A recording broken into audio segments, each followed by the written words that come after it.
October 2nd, 2025, 9:30 p.m. Chevron's El Segundo refinery explodes. Massive fireball erupts from the jet fuel production unit. Workers running from flames. Heat so intense, one worker said he felt it burning the left side of his face as he ran. The explosion was visible across Los Angeles County. Witnesses described a whoosh sound, then everything lit up orange.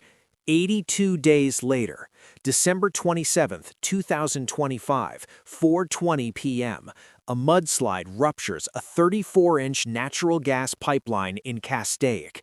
Interstate 5 completely shut down.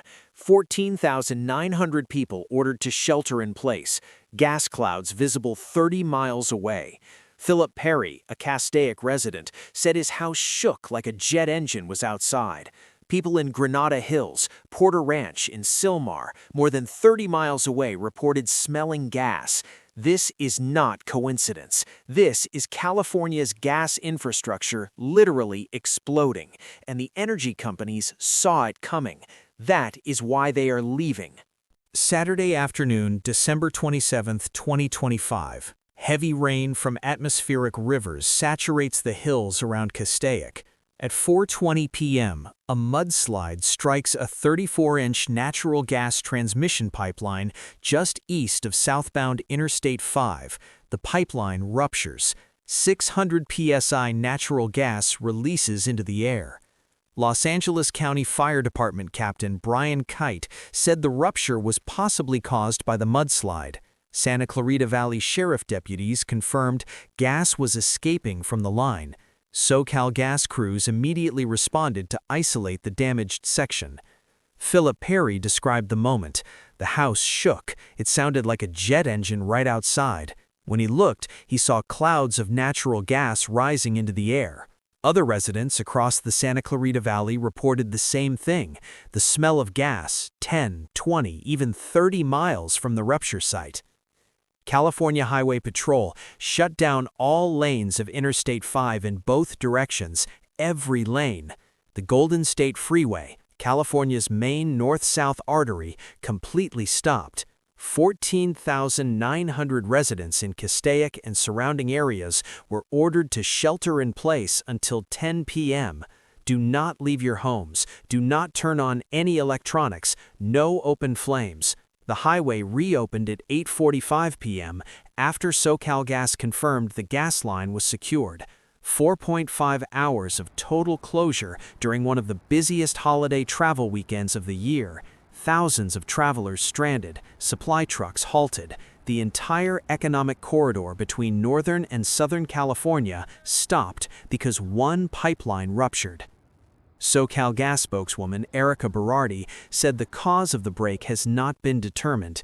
Translation: we are still investigating why a 50-year-old pipeline could not withstand a mudslide.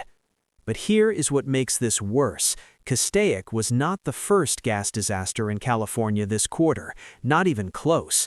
October 2, 2025, 9:30 p.m. Chevron's El Segundo refinery, the largest on the West Coast, processes 276,000 barrels of crude oil daily. That night, the jet fuel production unit exploded. Witnesses across Los Angeles County saw the fireball.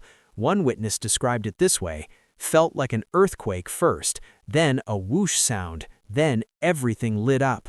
Another witness saw a worker running from the flames. The heat so intense, he kept running even after clearing the danger zone. Chevron El Segundo supplies 40% of Southern California's jet fuel.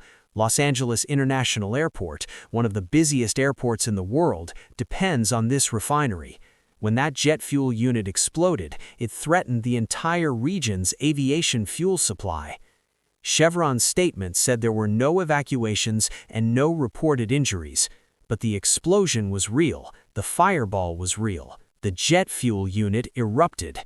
And here is the kicker: this was not Chevron's first incident at El Segundo. 2016, fire at storage containers. 2017, fire near storage tanks. 2018, power failure triggers flaring burn-off. 2022, another fire contained to refinery grounds. 2025 full explosion. Congressman Mark DeSulianer issued a statement on October 9, 1 week after the explosion. He called the El Segundo explosion the second refinery explosion in California this year alone. He said it was the latest in a string of almost a dozen similar safety incidents at refineries across California over the past decade. Translation: California's refineries are failing, and they have been for years. Chevron El Segundo was built in 1911. That is 115 years of continuous operation, 115 years of wear, tear, corrosion, and aging infrastructure processing explosive materials at industrial scale. When Congressman DeSulianer said this is part of a pattern, he meant California's energy infrastructure is systematically breaking down. Now, watch what happens next, because the timeline tells you everything. April 16, 2025, Valero Energy Corporation announces it is shutting down its Benicia refinery by April 2026, 170,000 barrels per day of gasoline production gone. CEO Lane Riggs described California's regulatory and enforcement environments as the most stringent and difficult of anywhere else in North America. Valero recorded a combined pre-tax impairment charge of $1.1 billion for the Benicia and Wilmington refineries. Translation: Valero spent over $1 billion just to prepare to exit California. October 17, 2025, Phillips 66 officially terminates operations at its Los Angeles refinery. 139,000 barrels per day gone. The company cited market dynamics. Translation: California's regulations and compliance costs made it impossible to operate profitably. Combined, Valero Benicia and Phillips 66 Los Angeles eliminate nearly 20% of California's in-state refining capacity, according to Congressman Vince Fong and Stan Ellis. By April 2026, California will have only 7 refineries remaining. In 1983, California had 40 refineries. The state has lost 33 refineries in just over 40 years, an 82.5% decline. Now look at the explosion timeline again. October 2nd, Chevron El Segundo explodes. October 17th, Phillips 66 closes. April 2026, Valero closes. December 27th, pipeline explodes. I-5 shuts down. Do you see the pattern? Companies are not leaving California because of politics. They are leaving because the infrastructure is exploding. Chevron's refinery explodes. Phillips 66 watches and says, "We're out." Valero cites regulatory costs, but also spent $1 billion preparing to leave. Now pipelines are rupturing under mudslides. These explosions are exit signs. Energy companies are fleeing billion-dollar facilities because staying means dealing with more explosions, more liability, more disasters. It is not worth it. Let's talk about what one pipeline rupture just did to California's economy.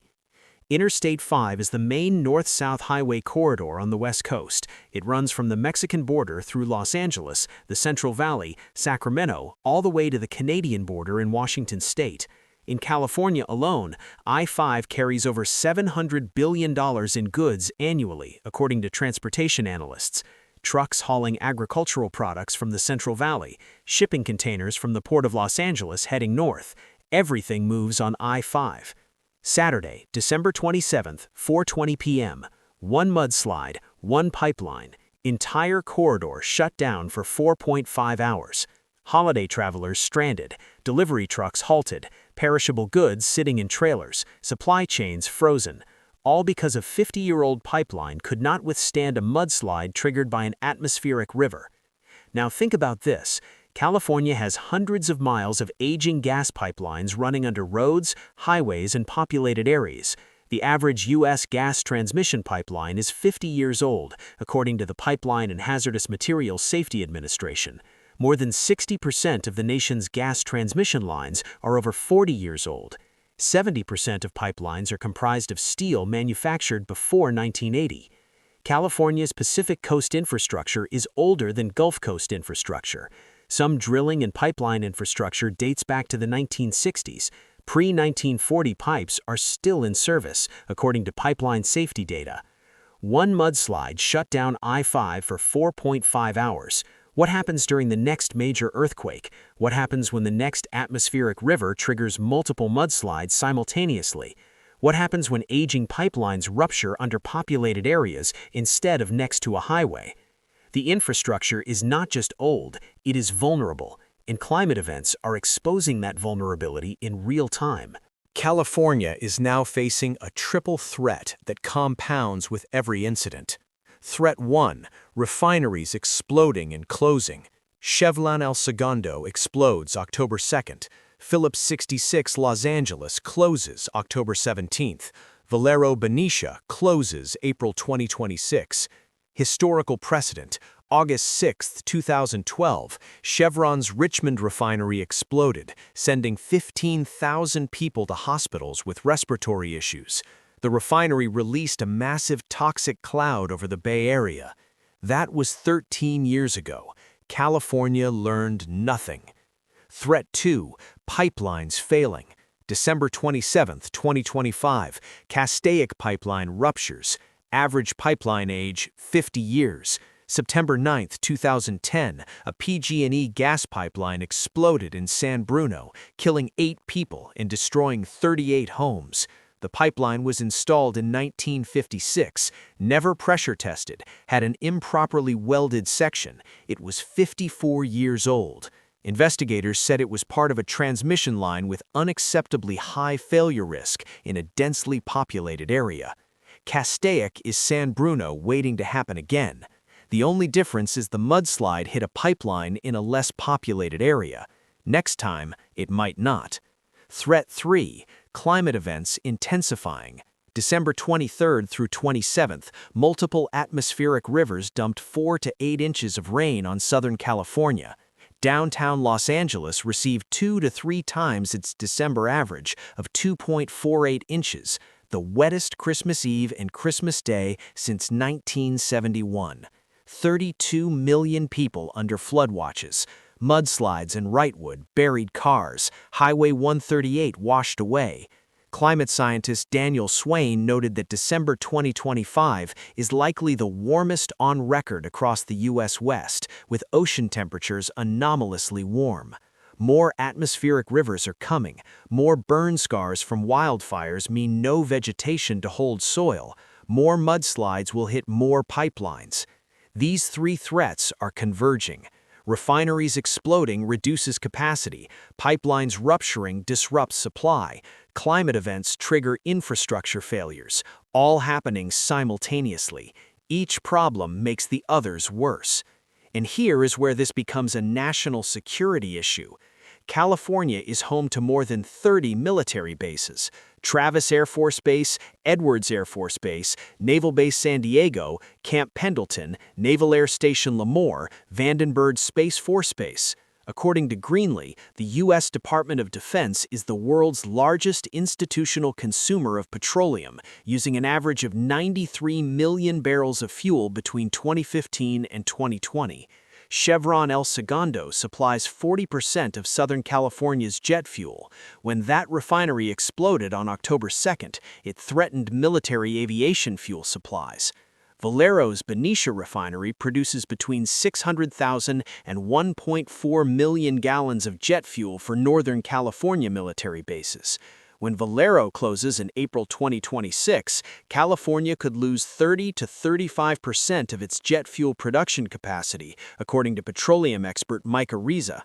Congressman Vince Fong warned in December that California's loss of refining capacity jeopardizes military readiness. He wrote that the brave men and women who serve at California bases are capable of deploying anywhere in the world within a handful of hours, but only if they have the fuel they need to accomplish their mission. When refineries explode and pipelines rupture, military fuel supplies get disrupted. When companies flee the state, military bases lose local suppliers. When infrastructure collapses, national security gets compromised. So here is where we are in December 2025. October 2nd, Chevron's El Segundo refinery explodes. Jet fuel unit erupts. 40% of SoCal's aviation fuel threatened. October 17th, Phillips 66 closes its Los Angeles refinery, 139,000 barrels per day, gone.